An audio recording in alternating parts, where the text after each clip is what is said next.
Hello friends, welcome to chem up classes. Chem up classes में आपका स्वागत है। कैसे हैं दोस्तों आप सभी? आई होप आप अच्छे होंगे। दोस्तों, हम लोग का जीओसी चल रहा था, जिसके मैंने ऑलरेडी 14 लेक्चर ले चुका है और चैनल पे अपलोड हो चुका है। आज के हम इस लेक्चर में क्या पढ़ने वाले हैं दोस्तों? हमारा क्या चल रहा था? हम लोग एप्लीकेशन देख रहे थे, किसका? हाइपर कंजुगेशन इफेक्ट का। तो हमने हाइपर कंजुगेशन इफेक्ट का एप्लीकेशन कार्बोकैटायन के केस में देख लिया था। आज हम लोग देखेंगे फ्री रेडिकल के केस में, कार्बन फ्री रेडिकल में हाइपर कंजुगेशन कैसे रोल प्ले करता है, और साथ ही साथ एल्कीन के में हाइपर कंजुगेशन का क्या रोल होता है। ठीक है, आइए शुरू करते हैं। तो हम देखेंगे, हमारा एप्लीकेशन पार्ट चल रहा है। क्या चल रहा है? Application part. इसका एप्लीकेशन चल रहा है दोस्तों हाइपर कंजुगेशन इफेक्ट का। Hyperconjugation effect. हमने हाइपर कंजुगेशन इफेक्ट का एप्लीकेशन कार्बोकैटायन के केस में देख लिया था। आज हम देखेंगे role of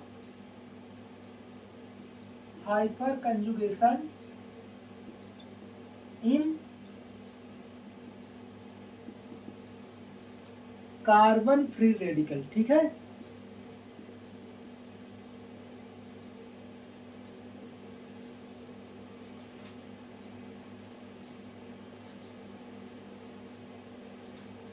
role of hyperconjugation in carbon free radical.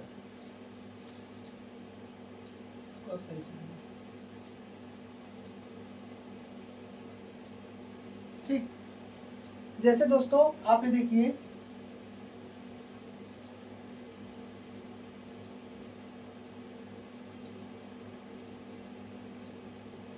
मान लीजिए इसको ए बोल दीजिए, इसको बी बोल दीजिए, इसको सी। इसके पास क्या है? मान लीजिए रेडिकल है।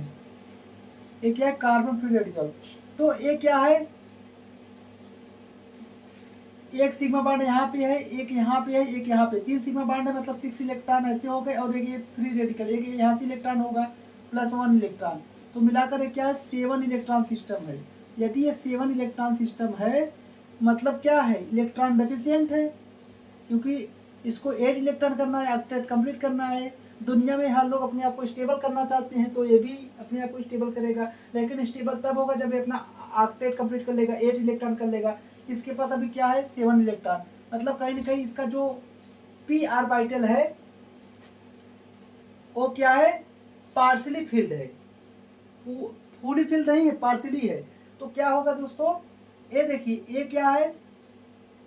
एक कार्बन और एच का क्या है? सिग्मा बॉन्ड है। तो इसमें क्या होगा? एक इलेक्ट्रॉन ऐसे जाएगा, एक इलेक्ट्रॉन ऐसे जाएगा, एक इलेक्ट्रॉन ऐसे जाएगा। मतलब ये जो कार्बन सी एच, मतलब जो सी एच का सिग्मा इलेक्ट्रॉन था, उसको हमने होमोलिटिकली क्लीवेज किया, यहाँ रेडिकल जनरेट किया। ए रेडिकल मिलकर क्या बना लेंगे? बॉन्ड बना लेंगे। मतलब यहाँ से एक इलेक्ट्रॉन आ गया, एक इलेक्ट्रॉन ऑलरेडी है, क्या मिल जाएगा? इसको इलेक्ट्रॉन डेंसिटी मिल पा रही है। तो कैसे बनेगा? कुछ इस प्रकार से आपका सिनारियो हो जाएगा। ठीक है, ऐसे हो जाएगा। ठीक, यहाँ क्या निकल जाएगा? H radical.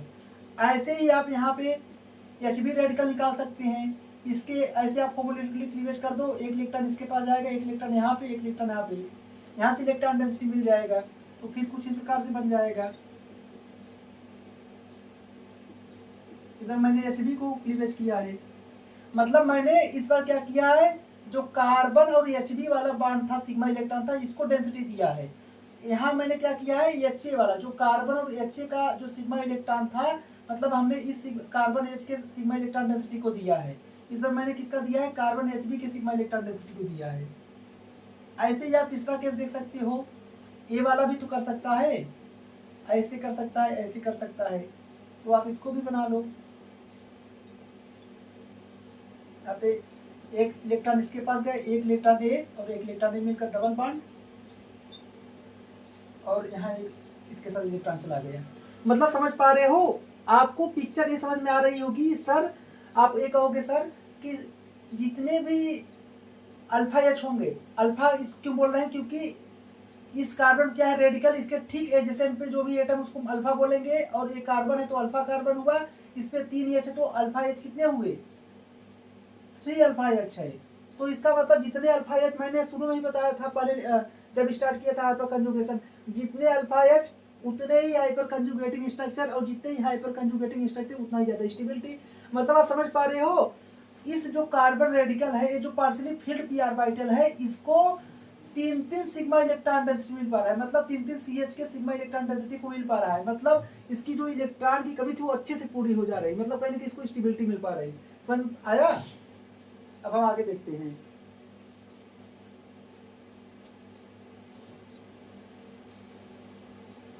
आप कहोगे सर ये ऐसा करने पर क्या स्टेबल हो रहा है? मैं कहूँगा हाँ जी सर। कैसे? देखिए अभी यहाँ क्या था, 7 इलेक्ट्रॉन था, अब देखिए 2 इलेक्ट्रॉन यहाँ, 2 इलेक्ट्रॉन यहाँ, इस वाले सिग्मा बॉन्ड से 2 इलेक्ट्रॉन, इस पाई बॉन्ड से 2 इलेक्ट्रॉन, 8 इलेक्ट्रॉन नहीं हो गया? मतलब जो इसकी चाहत थी वो पूरी हो गई, मतलब सिस्टम स्टेबलाइज हो गया। मतलब ये जो हाइपर कंजुगेशन यहाँ जो लग रहा है वो क्या कर रहा है, सिस्टम को स्टेबलाइज कर रहा है। समझ में आया? मतलब अल्फा हाइड्रोजन ज्यादा, हाइपर कंजुगेटिंग स्ट्रक्चर ज्यादा बनेगा तो स्टेबिलिटी भी ज्यादा होगी। ठीक है, तो हम देखते हैं आगे।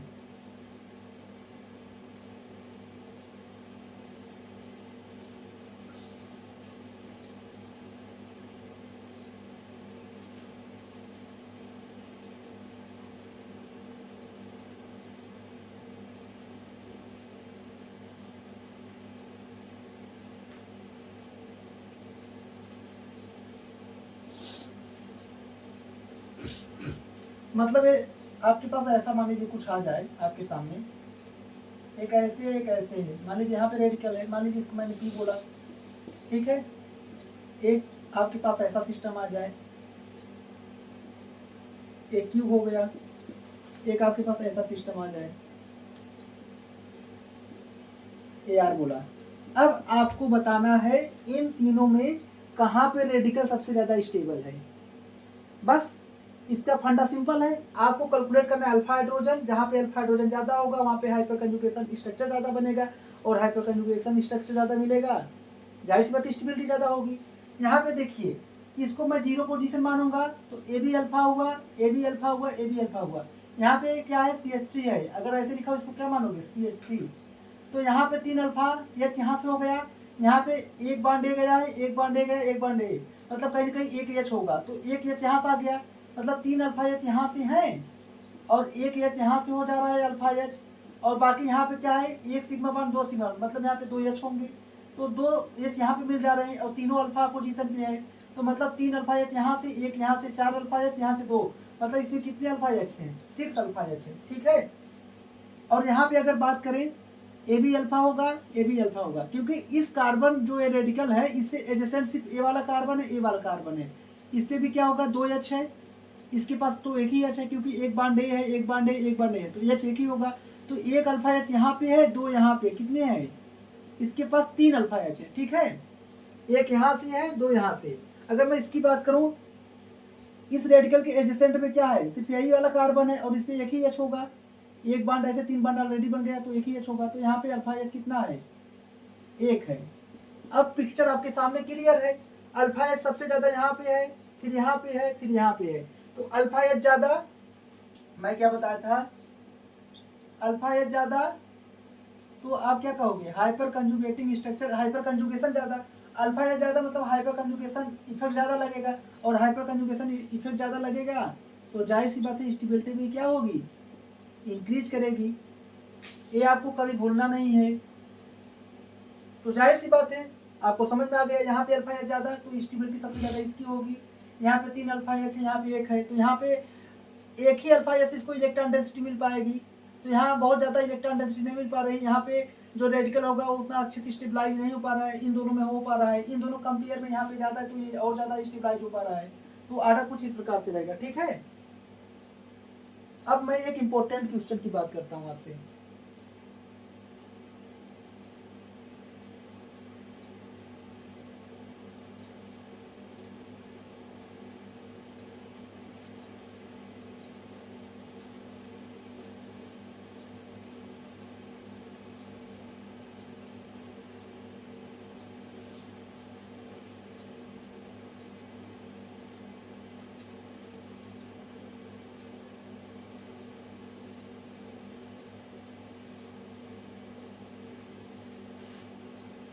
देखिएगा ध्यान से आप लोग, मान लीजिए कुछ इस प्रकार से सिस्टम दिया है आपके पास, ठीक है,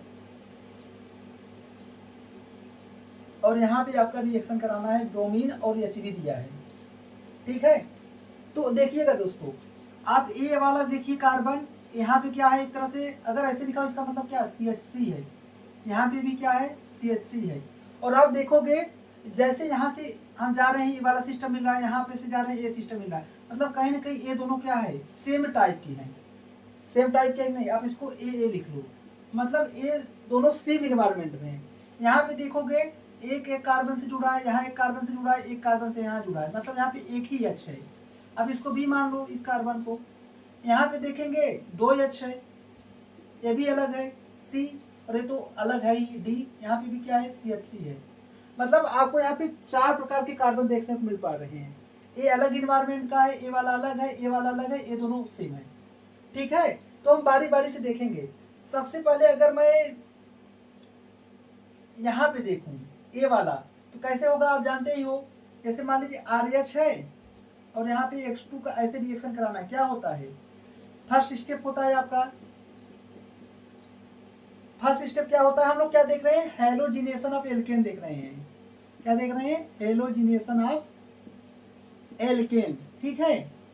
उसमें हम देख रहे हैं कि कैसे अपना जो हाइपर कंजुगेशन है रोल प्ले कर रहा है। अगर हम देखेंगे तो क्या होगा, पहले होमोलैटिकली क्लीवेज होगा, रेडिकल का क्या होगा, जनरेशन होगा, रेडिकल इनिशिएशन स्टेप है। फर्स्ट स्टेप क्या होता है, फ्री रेडिकल मैकेनिज्म में जनरेशन ऑफ इनिशिएटर, या कह सकते हो कि इनिशिएशन स्टेप, फिर प्रोपोगेशन होता है।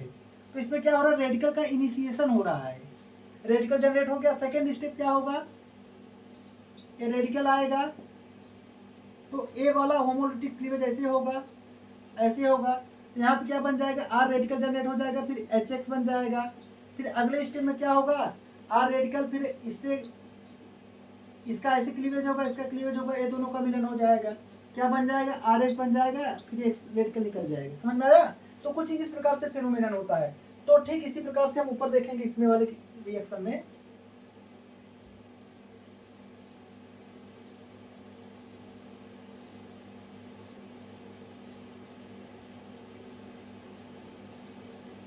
ध्यान से देखिएगा, आपको समझ में आ जाएगी पूरी पिक्चर। देखिए मैं क्या कर रहा हूँ, इसमें जो CH बांड है, CH3 मतलब कार्बन और H का 3 बांड है। मान लीजिए मैंने किसी एक कार्बन H को बांड को क्लीव किया, ठीक है। अगर मैं क्लीव करता हूँ उसमें, या क्लीवेज करता हूँ कह सकते हो, इसको ऐसे रहने दो, तो यहाँ क्या होगा, CH2 रेडिकल आएगा और Br लगेगा, ठीक। जब मैं यहाँ से एक H निकालूंगा, H Br के साथ चला जाएगा, Br यहाँ पे लग जाएगा।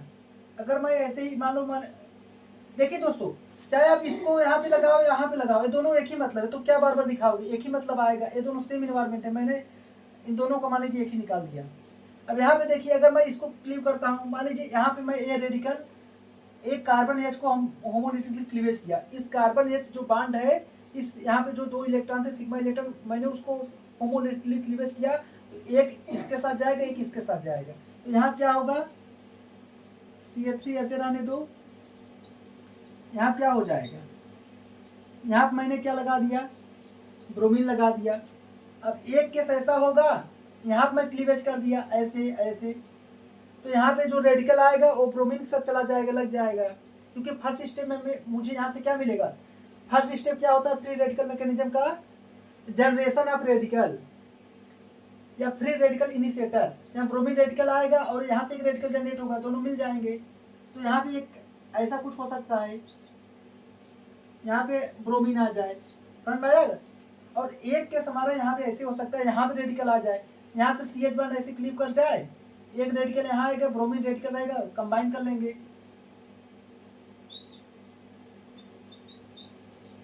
ठीक। आपको समझ में आ रहा होगा कैसे कैसे प्रोडक्ट बना। ये मान लीजिए क्या है, मैं इसको मान लीजिए D माना था, तो यहाँ पे B वाला बनाया है, ए क्या है, C माना था, C वाला बनाया है, ए D वाला बनाया है, ठीक है, ये D वाला। देखिए ये दोनों सेम है, ये CH3 सेम इन्वायरमेंट है, चाहे तो मैं यहाँ पे कार्बन H बांड को होमोलैटिकली क्लीवेज करूँ, चाहे यहाँ पे करूँ, मतलब एक ही है। तो मैं इन दोनों को एक ही बार दिखाया हूँ, इसी को क्लीवेज करके दिखाया हूँ। कैसे, अरे यार दोस्तों आप ऐसे देखो ना कैसे होता है, ये मान लीजिए CH3 है, H है, और ऐसे है। एक ऐसे होता है, फर्स्ट स्टेप क्या होता है, जनरेशन ऑफ रेडिकल। पहले स्टेप में रेडिकल जनरेट होता है। रेडिकल जनरेट कैसे होता है, ये जो X2 है इसका हम होमोलिटिकली क्लीवेज करते हैं। होमोलिटिकली क्लीवेज का मतलब देखिए ध्यान से, होमोलिटिकली और हेट्रोलिटिकली क्लीवेज का आप मतलब समझते होंगे। हेट्रो मतलब है जो देखिए इन दोनों के बाद में जो ये बॉन्डिंग इलेक्ट्रॉन है, इनके बीच में कितने इलेक्ट्रॉन होंगे, 2 इलेक्ट्रॉन होंगे। अगर बात हो होमोलिटिकली क्लीवेज मतलब एक इलेक्ट्रॉन इसके साथ जाएंगे, एक इलेक्ट्रॉन इसके साथ जाएंगे। अगर हेट्रोलिटिकली हो, दोनों किसी एक ही के साथ जाएंगे। समझ में आया? अगर मैं एक ही होमोलिटिकली क्लीवेज कर रहा हूँ, क्या होमोलाइटिकली क्लीवेज या होमोलिटिक क्लीवेज अगर मैं करता हूँ, तो एक इलेक्ट्रॉन इसके पास, एक इलेक्ट्रॉन इसके पास, क्या हो जाएगा, रेडिकल आएगा कि नहीं आएगा ना जी, आ रहा है। तो अगला स्टेप क्या होगा, अगला स्टेप में ऐसे बताया कि ए वाला जो है इनको ऐसे, इनको भी क्लीवेज कर दो, और यहाँ पे एक सही, तो क्या होगा, एक रेडिकल यहाँ जाएगा, CH3 रेडिकल आएगा, एक H रेडिकल और एक X रेडिकल मिलकर कंबाइन कर लेंगे, तो हमारा एक CH3 रेडिकल बन जाएगा प्लस X2 बन जाएगा, HX बन जाएगा। समझ में आ रहा है आपको? यहाँ क्या हो जाएगा, HX। फिर अगले स्टेप में क्या होगा, ये जो CH3 रेडिकल होगा X2 सब फिर से रेडिकल करेगा, ऐसे कंबाइन कर लेगा, और ये ऐसे होगा। समझ में आया? अरे यार आप समझ नहीं पा रहे हो। यहाँ देखिए इस सिस्टम में रेडिकल जनरेट हुआ ना, तो क्या होगा, यहाँ पे इसका ऐसे क्लीवेज होगा, ऐसे क्लीवेज होगा, यहाँ पे रेडिकल ऑलरेडी है, तो ये दोनों कंबाइन कर लेंगे, क्या बन जाएंगे, CH3X बन जाएंगे प्लस X रेडिकल निकल जाएगा। मैं यही सब तो समझा रहा हूँ, यहाँ पे यही सब फेनोमेनन हुआ है। पहले यहाँ पे कार्बन H, जैसे यहाँ पे CH3H था, यहाँ पे कार्बन H क्लीवेज किया, यहाँ Br लगाया, ऐसे यहाँ पे CH3 का CH का क्लीवेज किया, तो ये D था, D में यहाँ लगाया, और कब यहाँ क्लीवेज किया, B यहाँ पे बनाया Br, और यहाँ किया तो यहाँ बनाया। तो देखिए अब मैं पूछूं इन चारों प्रोडक्ट में कौन सा प्रोडक्ट मेजर है, किस बेसिस पे बताओगे, आप बताओगे सर जहां पे H का मतलब H का क्लीवेज करने के बाद, जो हम कार्बन H का बॉन्ड क्लीवेज कर रहे हैं, क्लीवेज करने के बाद जो रेडिकल जनरेट होगा वो जितना ज्यादा स्टेबल होगा, वो वाला प्रोडक्ट उतना ही ज्यादा स्टेबल होगा। बात बिल्कुल सही है। देखिए दोस्तों मैं क्या बता रहा हूं,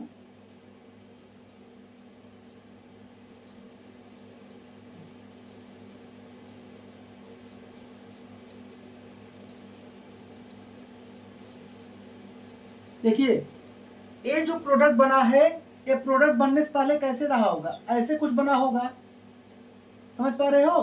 कहने का मतलब है जब मैं कार्बन और H का बॉन्ड ऐसे, मान लीजिए कि क्या है CH3 है, तो ऐसे रहा होगा।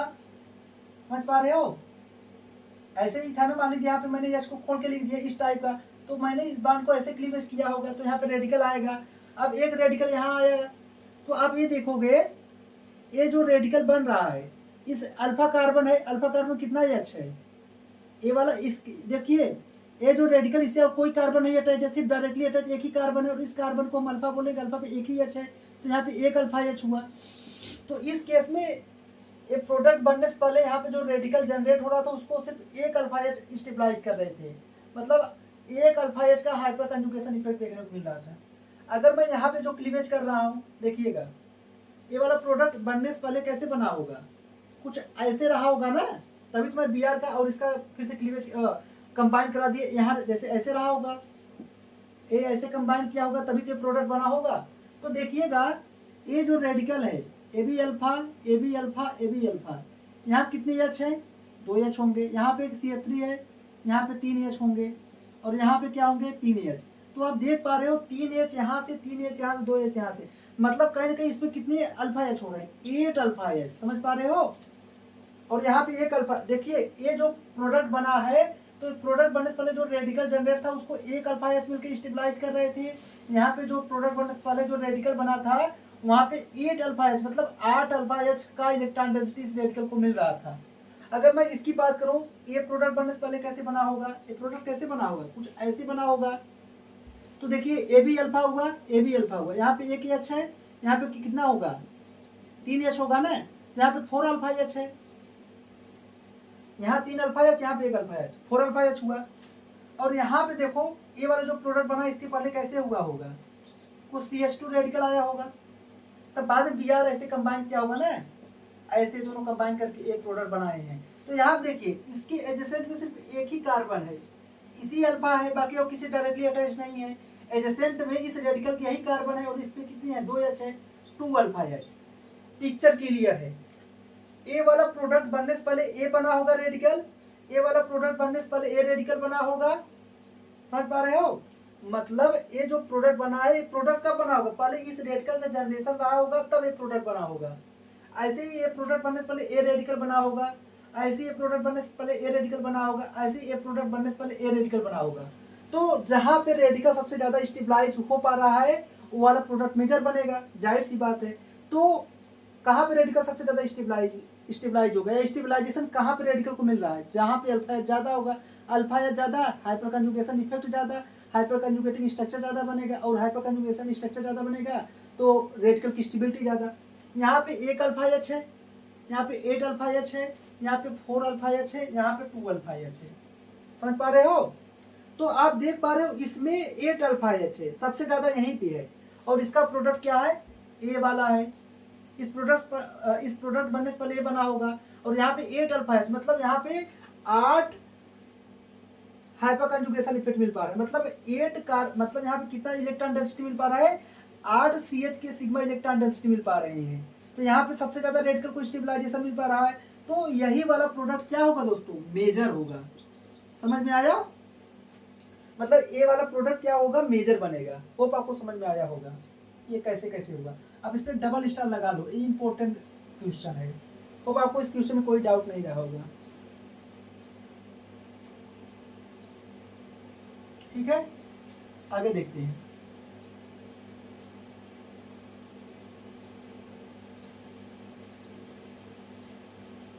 अब हम देखेंगे role of hyperconjugation in alkene.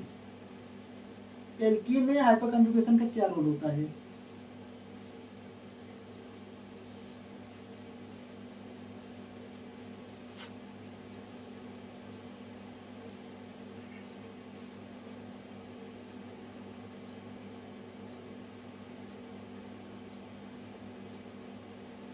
हम कार्बन फ्री रेडिकल वाला केस समझ गए।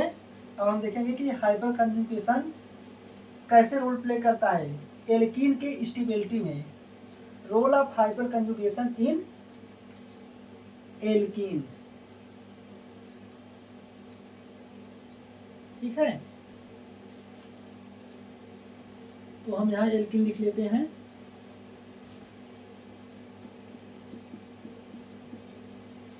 सबसे पहला अगर मैं केस की बात करूं,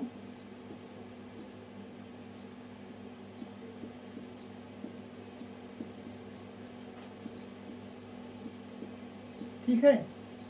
अब आपको बताना है, मान लीजिए इसको मैंने ए बोला, इसको बी बोला, इसको सी बोला। आपको बताना है इन तीनों एल्कीन में कौन सा एल्कीन सबसे ज्यादा स्टेबल है। कॉन्सेप्ट क्लियर है।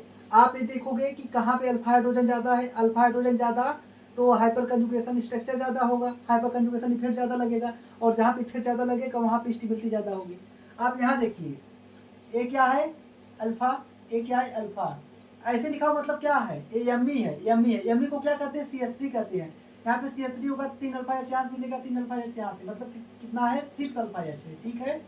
यहाँ पे 3 अल्फा, यहाँ CH3 है, ऐसे लिखा हो मतलब क्या है, CH3 है, ये भी CH3 है, 3 अल्फा H, ये भी अल्फा कार्बन है, डायरेक्टली डबली बॉन्डेड से अटैच कार्बन, अल्फा हुआ, ये भी अल्फा हुआ, ये भी अल्फा हुआ, 3H यहाँ से, 3H यहाँ से, 3H यहाँ से, कितना हुआ, 9 अल्फा H। इसमें अल्फा हाइड्रोजन कितना है, 9। आप कहोगे सर इसको काउंट करिए, अरे ये कैसे काउंट करेंगे, ये तो डबली बॉन्डेड पे ही है, हम उससे एडजेसेंट देखेंगे उसको अल्फा बोलते हैं। इस डबली बॉन्डेड से अटैच कार्बन डायरेक्टली क्या है, ए वाला कार्बन, तो इसको अल्फा बोलेंगे, और इसमें जो H होगा अल्फा H कहलाएगा। ऐसे यहाँ पे इस डबली बॉन्डेड कार्बन से अटैच कार्बन पे देखते हैं, ये तो इसी डबली बॉन्डेड पे ही हाइड्रोजन, उसको नहीं देखेंगे, ठीक है। यहाँ पे CH3 है, यहाँ पे भी CH3 है, यहाँ पे भी CH3 है, यहाँ पे, तो ये सब क्या है, अल्फा पोजीशन है। तो यहाँ पे 12 अल्फा H हो गया। पिक्चर क्लियर है। जैसे जैसे जैसे हम इधर से इधर जा रहे हैं, देख रहे हैं कि अल्फा हाइड्रोजन बढ़ रहा है, अल्फा हाइड्रोजन ज्यादा, तो हाइपर कंजुगेशन इफेक्ट ज़्यादा, तो स्टेबिलिटी ऑफ एल्किन भी क्या होगी, ज़्यादा होगी। समझ में आया? तो आर्डर कुछ इस प्रकार से रहेगा। और अल्फा एच आपको कैलकुलेट करने में मुझे लगता है कोई परेशानी नहीं होना चाहिए, मैं इसको 2-3 बार बता चुका हूँ, पिछले लेक्चर में भी बताया। अगले एग्जांपल की मैं बात करूँ, कुछ इस प्रकार से है।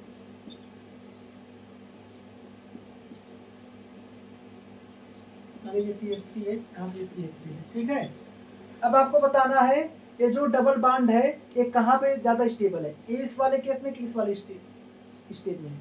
मतलब ए है और बी है, आपको बताना है ए और बी में कौन सा डबल बॉन्ड ज़्यादा स्टेबल है, यहाँ पे भी कि यहाँ पे भी। बस बात क्लियर है।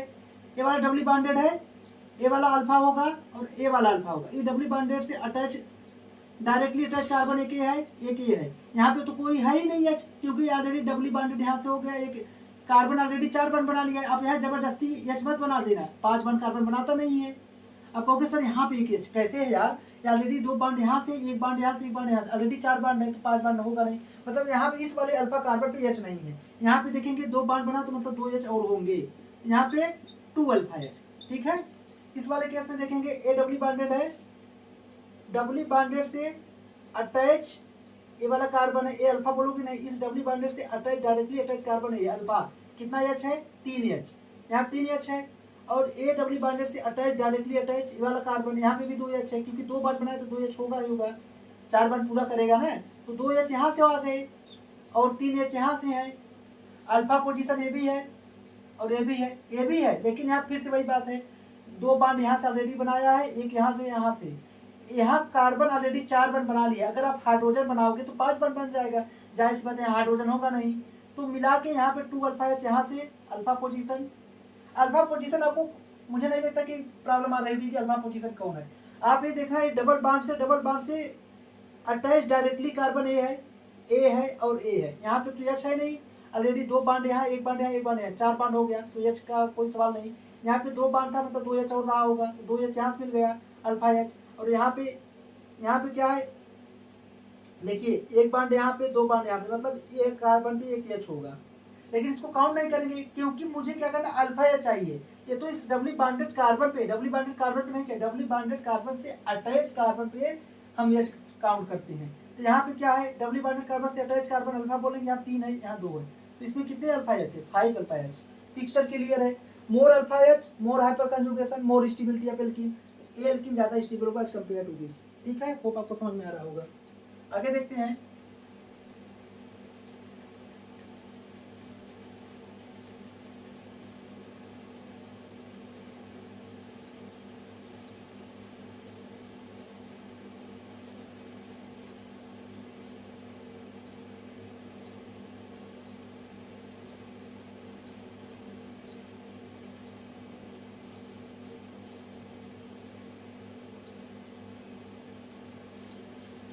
अब बताइए अगला एग्जांपल।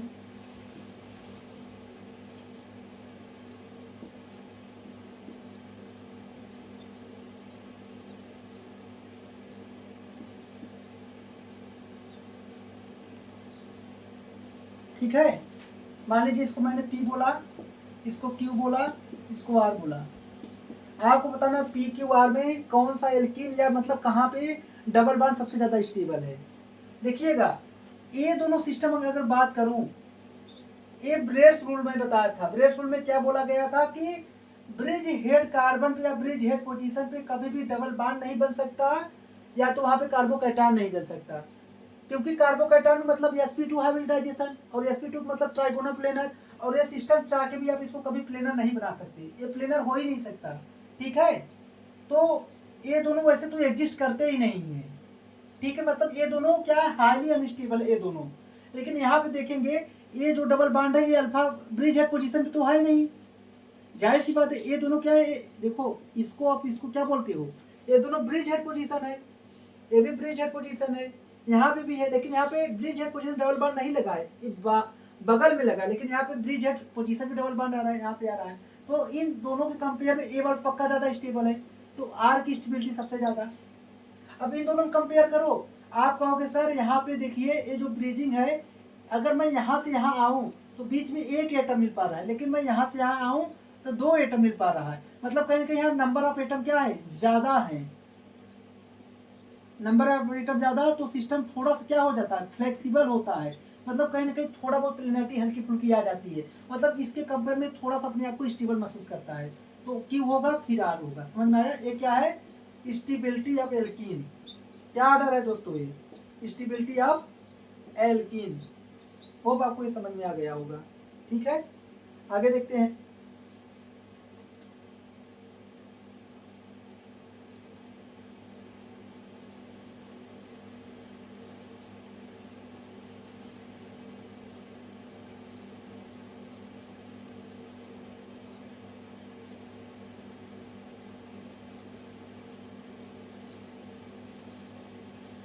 अब देखिएगा, मान लीजिए कुछ ऐसा केस हो जाए आपके सामने। एक ऐसे है, ठीक, ये कुछ इस प्रकार से है और कुछ इस प्रकार से है, और यहाँ पे CH3 है, ठीक है, और कुछ इस प्रकार से है, ठीक। अब इसको मैंने नाम दिया P, इसको Q बोला, इसको R बोला, इसको S बोला। इन चारों में बताना है ये जो डबल बॉन्ड है कौन से केस में सबसे ज्यादा स्टेबल है। अगर दोस्तों ये सब आप कर पा रहे हो ना, मतलब आप 2-3 बार प्रैक्टिस करोगे आपको अच्छे समझ में आ जाएगा। अगर आप इस टाइप क्वेश्चन कर पा रहे हो, जान लो आपकी ऑर्गेनिक अच्छी हो रही है, आपको GOC समझ हो रही है, तो आपको आगे चल के कोई दिक्कत नहीं होने वाला। देखिए, सबसे पहले हम कंपेयर करेंगे। यहाँ देखेंगे ब्रिज हेड पोजीशन पे डबल बॉन्ड है और कहीं दिख रहा है, और कहीं भी केस में ब्रिज हेड पोजीशन पे डबल बॉन्ड नहीं आ रहा है। तो ये फिक्स हो गया कि यहाँ पे कार्बोकैटायन स्टेबल नहीं होता है, या ब्रिज हेड पोजीशन में कार्बोकैटायन स्टेबल होता है ना डबल बॉन्ड स्टेबल होता है। तो ये तो जान लो कि इसकी स्टेबिलिटी इन तीनों के मामले सबसे कम होने वाला है। आप इसको पी को लास्ट में रख दो, ठीक है।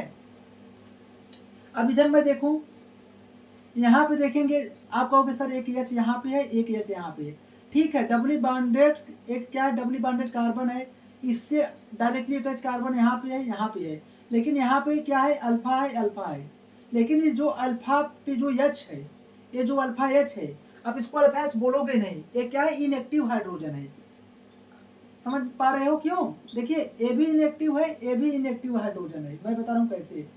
देखिए दोस्तों, जब आप यहाँ पे हाइपर कंजुगेशन इफेक्ट लगाओगे, आप क्या करोगे, ऐसे यहाँ ये जो सिग्मा इलेक्ट्रॉन है, जो कार्बन और एच का जो सिग्मा इलेक्ट्रॉन डेंसिटी आप यहाँ पे ट्रांसफर करोगे, मतलब कहीं ना कहीं bridge head position double bond लाना चाहोगे। और वही मैं बात कब से बता रहा हूँ, आप bridge head position double bond नहीं ला सकते। मतलब कहीं ना कहीं आप क्या करोगे, सिस्टम को डिस्टेबलाइज करने जाओगे, ऐसा पॉसिबल नहीं है। तो मतलब यहाँ पे कोई अल्फा एच नहीं है, ये जो है खुद है, ठीक है। लेकिन ये वाला इससे कंपेयर में स्टेबल क्यों है, इसलिए है, क्यों क्यों ज़्यादा स्टेबल क्यों है पी से, क्योंकि यहाँ पे bridge head position double bond था, यहाँ पे नहीं है, इसलिए ज़्यादा स्टेबल है। अगर मैं इन दोनों की कंपेयर करूँ, भाई जाहिर सी बात है 3 अल्फा एच यहाँ से हो गया, क्योंकि डबल बॉन्ड से अटैच अल्फा 3 एच हो गया, बाकी कहीं है नहीं। लेकिन साथ ही साथ यहाँ पे देख लो नंबर ऑफ एटम बढ़ जा रहा है। यहाँ पे एक ही एटम था, यहाँ से यहाँ जाने पे एक एटम मिल पा रहा था, यहाँ पे नंबर ऑफ एटम बढ़ गया। नंबर ऑफ एटम ज़्यादा से क्या, सिस्टम थोड़ा सा फ्लेक्सिबल हो गया। तो कहीं ना कहीं आर वाला एक तो यहाँ से स्टेबिलिटी पा रहा है अलग से, 3 अल्फा एच का कंजुगेशन इफेक्ट लग रहा है, मतलब इस 3 अल्फा एच का हाइपर कंजुगेशन इफेक्ट से इस डबल बॉन्ड को स्टेबिलिटी मिल पा रही है। ऊपर से यहाँ पे क्या है, नंबर ऑफ एटम बढ़ गया, तो सिस्टम और फ्लेक्सिबल हो गया, तो इसके तुलना में ज़्यादा स्टेबल हो गया। अगर मैं यहाँ देखूँ, यहाँ पे क्या डबल बॉन्ड है, तो अल्फा एक ये हुआ, एक ये हुआ, दोनों अल्फा एच है, लेकिन यहाँ पे 2 ही एच है, इसका काउंट करेंगे नहीं, इनएक्टिव है, तो यहाँ पे 2 अल्फा एच है। पिक्चर क्लियर है? आप देखोगे यहाँ पे 3 अल्फा एच मिल पा रहा है, यहाँ पे 2 अल्फा एच, यहाँ पे अल्फा एच है, तो कोई स्टेबलाइजेशन ही नहीं मिल पा रहा है। तो देखिए, सबसे लास्ट में तो ए है, इसको सबसे लास्ट में करो। अब इधर मैं देखूँ, इन तीनों में सबसे ज्यादा एच कहाँ पे है, इसमें है, अल्फा सबसे ज्यादा, तो यस क्या होगा, आर क्या होगा, सबसे ज्यादा होगा। देखिए ध्यान से,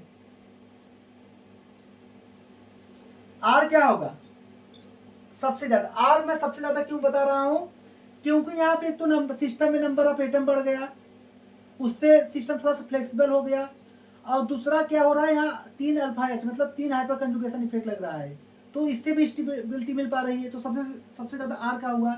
अब मैं यस और क्यू और पी में कंपेयर करूं, पी क्यू में क्या हो रहा है, जो डबल बॉन्ड है उस पर कहीं अल्फा एच नहीं मिल पा रहा है, लेकिन यहाँ पे कम से कम यहाँ पे तो 2 अल्फा एच है, इससे स्टेबिलिटी मिल पा रही है, तो इसलिए आर के बाद यस होगा।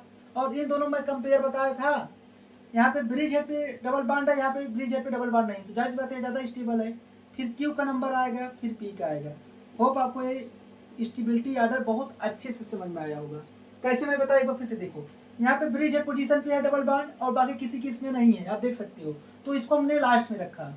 अब इन तीनों में कंपेयर क्या किया, यहाँ पे देखोगे कहीं भी अल्फा एच नहीं है, लेकिन इन दोनों में अल्फा एच है, तो इन दोनों का स्टेबिलिटी कहीं ना कहीं इससे ज़्यादा होगा। अब इन दोनों को कैसे कंपेयर किया, यहाँ पे 3 अल्फा एच स्टेबिलिटी मिल पा रही है, 2 अल्फा एच से, तो ए ज़्यादा हो गया, इसको टॉप पे रख दिया। इसके बाद यहाँ 2 अल्फा एच है, यहाँ एक भी नहीं, तो इसको रख दिया। फिर इसके बाद इन दोनों को कंपेयर ही कर लिया था, क्यों, क्योंकि यहाँ पे ब्रिज हेड पे डबल बॉन्ड नहीं था, स्टेबिलिटी ज़्यादा होगी, इस पे था कम होगी। ठीक है, आगे देखते हैं।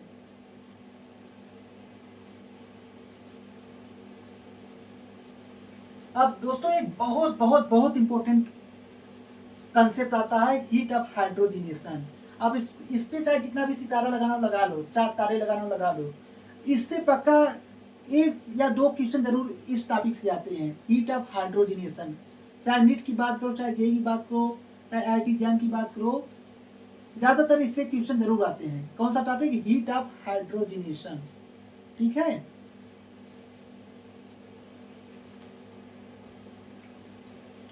क्या है टॉपिक, हीट ऑफ हाइड्रोजिनेशन। पहले इसका डिफिनीशन आप लिख लो, क्या लिखोगे, अमाउंट ऑफ हीट या energy release, amount of heat energy release in conversion of unsaturated system to saturated system. मतलब अनसैचुरेटेड सिस्टम को सैचुरेटेड सिस्टम में कन्वर्ट करने के लिए जो करने पे जो एनर्जी रिलीज होती है, जो हीट रिलीज होती है, उसी को हम हीट ऑफ हाइड्रोजिनेशन करते हैं। जैसे आप सिस्टम ऐसा देखिए ना,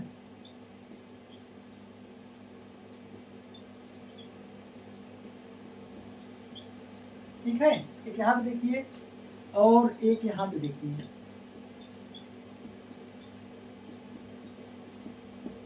ठीक, अब मैं आपसे पूछूं, इन दोनों, मान लीजिए इसके साथ मैं क्या किया, H2 लिया और प्लेटिनम लिया, मतलब मेटल भी लिया हूं साथ में और साथ में H2 लिया हूं। ठीक है, मतलब मैं क्या करने जा रहा हूँ, हाइड्रोजिनेशन कर रहा हूँ। मैं क्या डाल रहा हूँ, इस एल्कीन में, मतलब अनसैचुरेटेड सिस्टम में H2 डाल रहा हूँ, किसके प्रेजेंस में, मेटल प्रेजेंस में। यहाँ भी सेम कर रहा हूँ, H2 डाल रहा हूँ मेटल के प्रेजेंस में। तो H2 क्या करेगा, इस पाई बांड की जगह सिग्मा बांड बना लेगा। क्या करेगा, ये हाइड्रोजन का एडिशन हो जाएगा, इसी को हम हाइड्रोजिनेशन कहते हैं, एडिशन ऑफ हाइड्रोजन। ठीक है, तो देखो दोस्तों, सबसे पहले ए क्या, डबली बॉन्डेड कार्बन है, ए अल्फा हुआ, ए अल्फा हुआ, ए अल्फा हुआ, 3 H यहाँ से, 3 H यहाँ से, 3 H यहाँ से, मतलब इसमें कितने हैं, 9 अल्फा H है। ठीक है, यहाँ पे देखेंगे, ये तो डबली बॉन्डेड कार्बन भी लगा H है, ये कार्बन क्या है, डबली बॉन्डेड है, इस पे जो H है उसको तो आप काउंट करोगे नहीं अल्फा H के रूप में। डबली बॉन्डेड कार्बन से अटैच कार्बन पे देखते हैं, तो एक क्या है, डबली बॉन्डेड कार्बन ए हो गया, तो इससे अटैच कार्बन है, इसको हम अल्फा बोलेंगे, इस पे 3 H है, मतलब यहाँ पे 3 अल्फा H। दोस्तों इस वाले केस में 3 अल्फा H है, यहाँ पे 9 अल्फा H है, तो हाइपर कंजुगेशन स्ट्रक्चर ज्यादा कहाँ बनेगा, यहाँ पे बनेगा। तो ये कहीं ना कहीं जो एल्कीन है या ये अनसैचुरेटेड सिस्टम है, यहाँ पे ज्यादा स्टेबल है, यहाँ पे कम स्टेबल है। तो आप इसको पहले लिख लो, ये क्या है, सिस्टम क्या है, अब लिखोगे मोर स्टेबल है।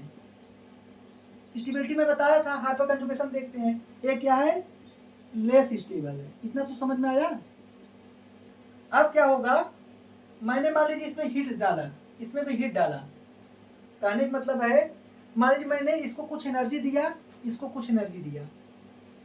ठीक है, क्योंकि पाई बांड है, जो बांड स्ट्रेंथ है यहाँ डबल बांड का है, उसको तोड़ने के लिए हमें एनर्जी देनी पड़ेगी। मैंने एनर्जी मान लीजिए यहाँ पे दिया, मान लीजिए यहाँ पे एक्स दिया, यहाँ पे वाई दिया।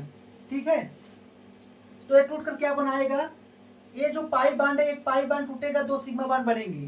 कैसे? CH3 है, यहाँ पे H था, यहाँ पे जो ऑलरेडी है उसको बना लो, ठीक है।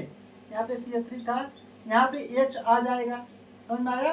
ये जो H क्या था, एडिशन हो गया, किसके साथ है, किसके साथ, ये बना लिया। ऐसे यहाँ पे क्या बनेगा, CH3 H पहले से था, यहाँ पे H था, यहाँ पे H था, एक H यहाँ आ गया, एक H यहाँ पे आ गया, ठीक है।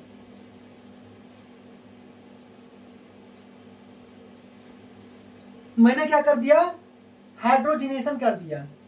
डबल बॉन्ड में मैंने क्या किया, डबल बॉन्ड में मैंने हाइड्रोजन का एडिशन कर दिया, किसके प्रेजेंस में, मेटल प्रेजेंस में। तो यहाँ पे हाइड्रोजनेशन हो गया। हाइड्रोजनेशन मतलब क्या हुआ, एडिशन ऑफ हाइड्रोजन इसका हाइड्रोजनेशन।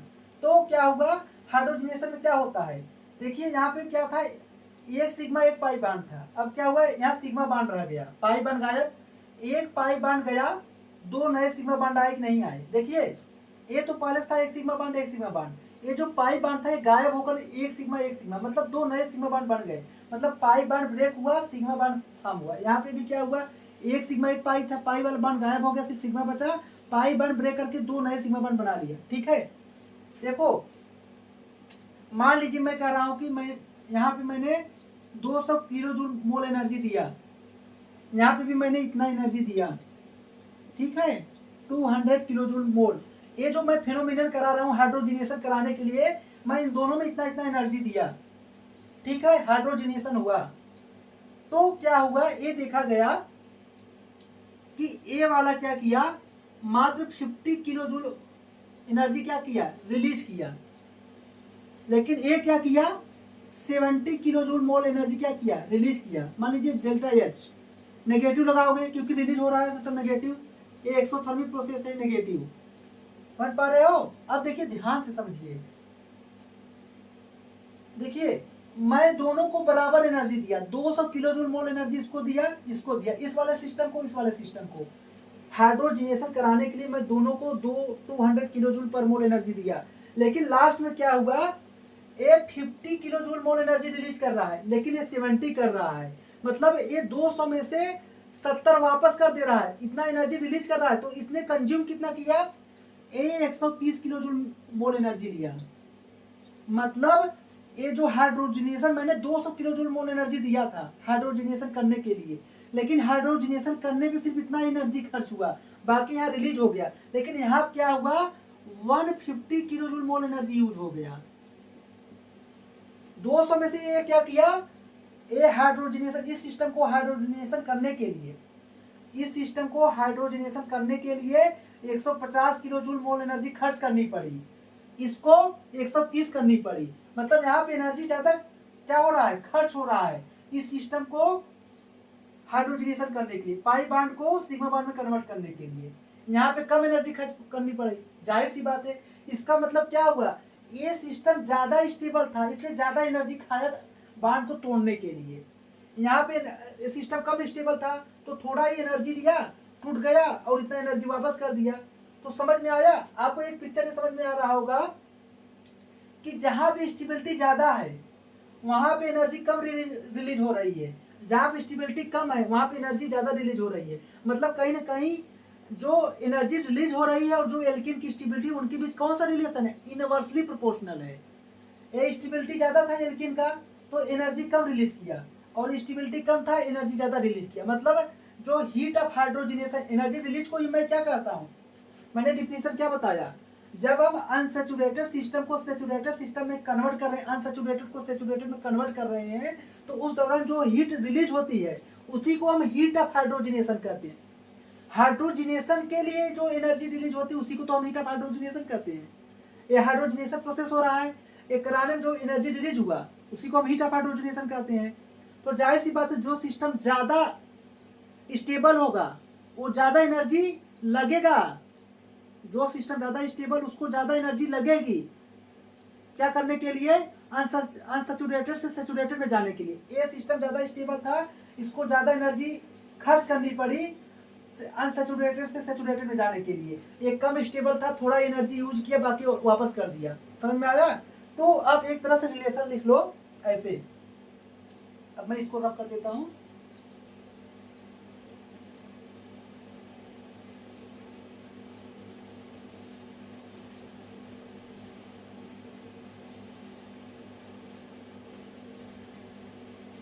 ध्यान से देखिएगा।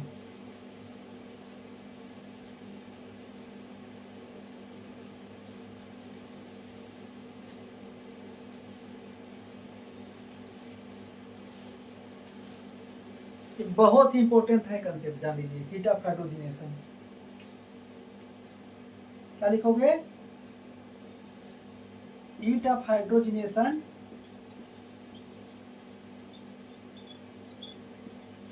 Inversely proportional to stability of alkene. समझ में आया?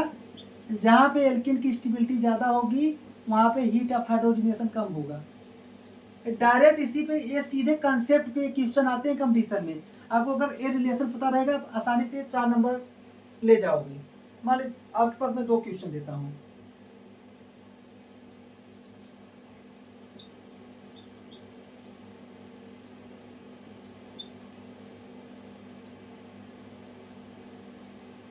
ठीक है, एक सिस्टम ये है, एक सिस्टम ये है।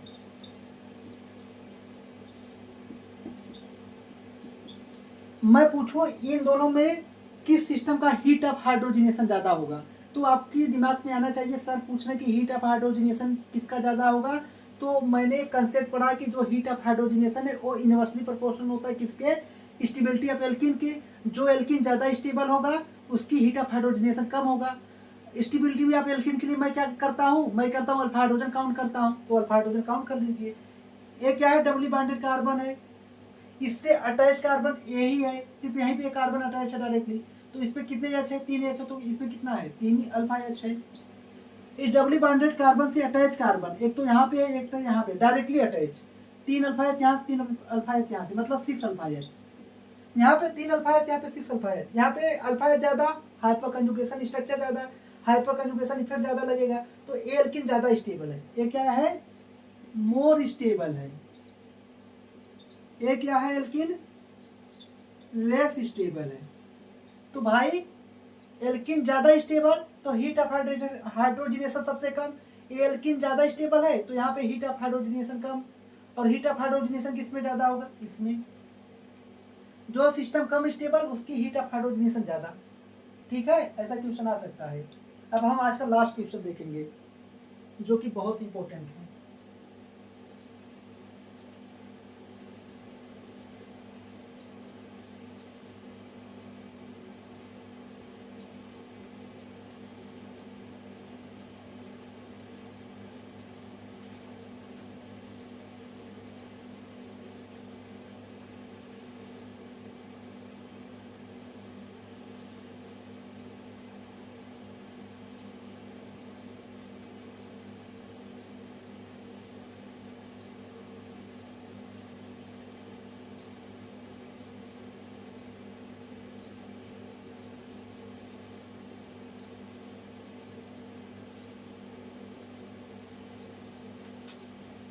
आज का लास्ट क्वेश्चन, क्वेश्चन कुछ इस प्रकार से है। इसको मैंने पी बोला,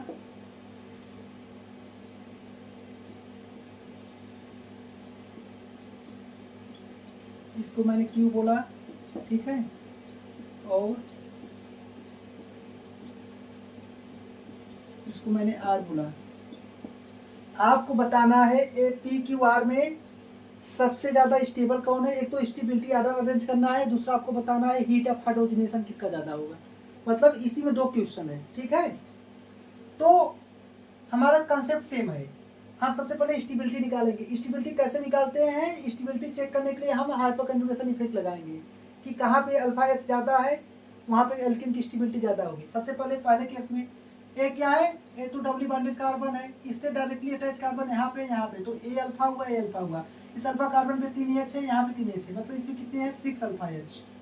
ठीक है, यहाँ पे देखिए डबली बॉन्डेड कार्बन से डायरेक्टली अटैच कार्बन यहाँ पे है, तो ए भी अल्फा एच, ए भी अल्फा एच, 6 अल्फा एच यहाँ पे भी है। और ऐसे डबली बॉन्डेड कार्बन से यहाँ तो एच ही होगा ना, तो ए है डायरेक्टली अटैच, ए डायरेक्टली अटैच, यहाँ पे 3 अल्फा एच, यहाँ पे 3 अल्फा एच, 6 अल्फा एच। आप पहले इस पर डबल स्टार मारिए। ये मैं स्पेशल केस डिस्कस कर रहा हूँ, मतलब ऐसा केस जब तीनों के केस में अल्फा एच सेम आ जाए तब आप वहां क्या दिमाग लगाओगे। कि कैसे देखोगे कि कहाँ पे एल्कीन ज़्यादा स्टेबल है। ठीक है, यहाँ तीनों के केस में अल्फा एच सेम आ रहा है। तो हम अगर मैं पहले केस की बात करूं, पहला कुछ ऐसे दिया है, मान लीजिए यहाँ पे एच है, बाकी एच ऐसे है ना। क्या होता है, ये जो सिग्मा इलेक्ट्रॉन डेंसिटी है, सिग्मा से पाई स्टार में जाएंगे, ए ऐसे जाता है, ए ऐसे जाता है, तो क्या बनेगा, यहाँ पे डबल बॉन्ड आ जाएगा, नेगेटिव चार्ज। समझ में आया। पी वाले केस में ए बनेगा, मतलब एक तरह से 1 डिग्री क्या बन रहा है, कार्बन आयन बन रहा है। अगर मैं सेकेंड वाले में बात करूं, सेकेंड वाले में देखिएगा ध्यान से, मान लीजिए ऐसे है, ऐसे है, ठीक है, यहाँ पे ऐसे रखिए, तो आप क्या करोगे सर, ऐसे करा दीजिए, ऐसे करा दीजिए। ठीक है, मैं करा देता हूँ। तो ऐसे डबल बॉन्ड आएगा, यहाँ पे ऐसे आएगा, नेगेटिव चार्ज। समझ में आया। और अगर मैं ट्रांस वाले में बात करूं, ठीक है, फिर ऐसे करोगे सर, कर दिया मैं। ठीक, तो इन तीनों में केस में मैं क्या देखा, अल्फा एच सेम आ रहा है। तो आप कहोगे सर अल्फा एच सेम आ गया तो हमारा कंसेप्ट ही फेल हो गया। हम अल्फा एच के ही बेसिस पे हम कंक्लूड करते थे कि ये ज़्यादा स्टेबल है, कम स्टेबल है, लेकिन यहाँ अल्फा एच तो सेम आ गया, हमारा दिमाग काम नहीं कर रहा है। तो उसके लिए मैं रूल बता रहा हूँ, जब अल्फा एच सेम आ जाए, दो फैक्टर लगते हैं, एक इलेक्ट्रॉनिक फैक्टर, एक स्टेरिक फैक्टर।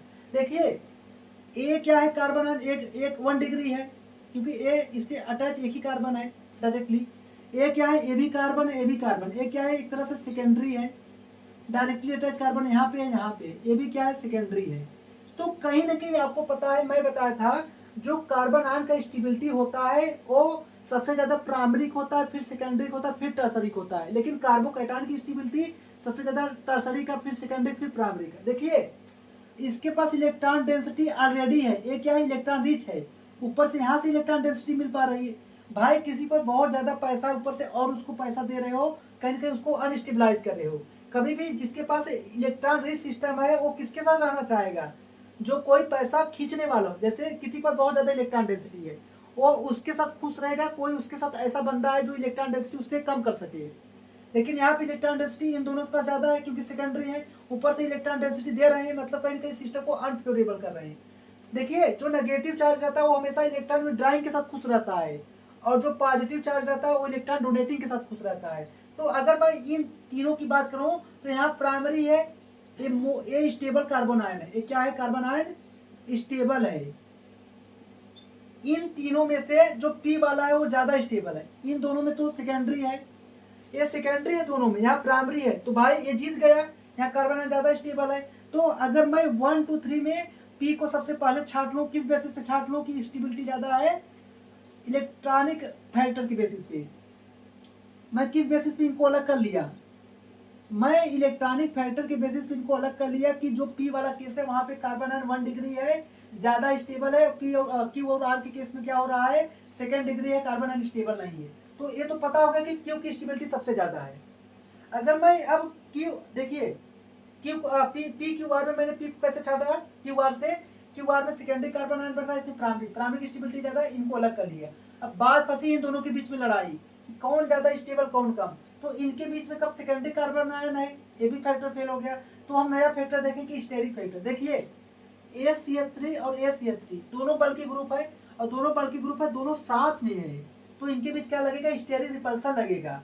और यहाँ पे दो बल्कि ग्रुप क्या है, एक दूसरे से दूर है, ट्रांस पे है। देखिए यहाँ पे डिस्टेंस पास है कि यहाँ पे डिस्टेंस, यहाँ पे देखिए एक दूसरे से ट्रांस पे मतलब ज्यादा दूरी पे है, यहाँ पे पास में है, तो यहाँ पे स्टेरिक रिपल्सन ज्यादा लगेगा, यहाँ पे कम लगेगा। तो कहीं ना कहीं जो दूर है जहाँ पे स्टेरिक रिपल्सन कम है, ये ज्यादा स्टेबल होगा एज कम्पेयर टू दिस। इसका मतलब सबसे ज्यादा स्टेबिलिटी किसकी हुई, सबसे पहले मैंने छाट लिया पी। पी क्यू आर से क्यों ज्यादा, क्योंकि यहाँ इलेक्ट्रॉनिक फैक्टर लग रहा है, यहाँ 1 डिग्री कार्बन आयन बन रहा है, इन दोनों में सेकंड डिग्री, तो इसके बेसिस मैंने पी के छाट लिया, पी को अलग कर लिया। अब क्यू आर मैंने कैसे देखा, ये दोनों ग्रुप साथ में है, बल्कि ग्रुप पास में, स्टेरिक रिपल्सन ज्यादा लगाएंगे, स्टेरिक हिंड्रेंस आएगा, सिस्टम अनस्टेबल होगा। ये दोनों बल्कि ग्रुप दूर है तो यहाँ पे कम स्टेरिक हिंड्रेंस कम लगेगा, मतलब सिस्टम ज्यादा स्टेबल है।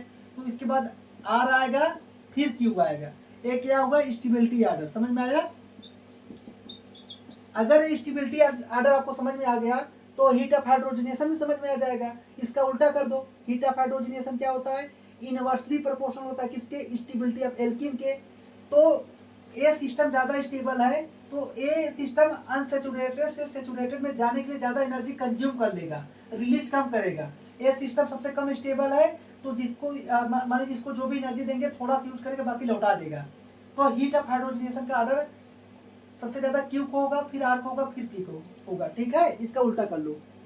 इसी कंसेप्ट के साथ आज का लेक्चर होता है हमारा समाप्त। दोस्तों आपको अगर हमारा आज का कंसेप्ट समझ में आया होगा तो दोस्तों वीडियो को लाइक करिए, दोस्तों के साथ शेयर करिए और चैनल को सब्सक्राइब जरूर करें। ठीक है, थैंक यू फॉर वॉचिंग।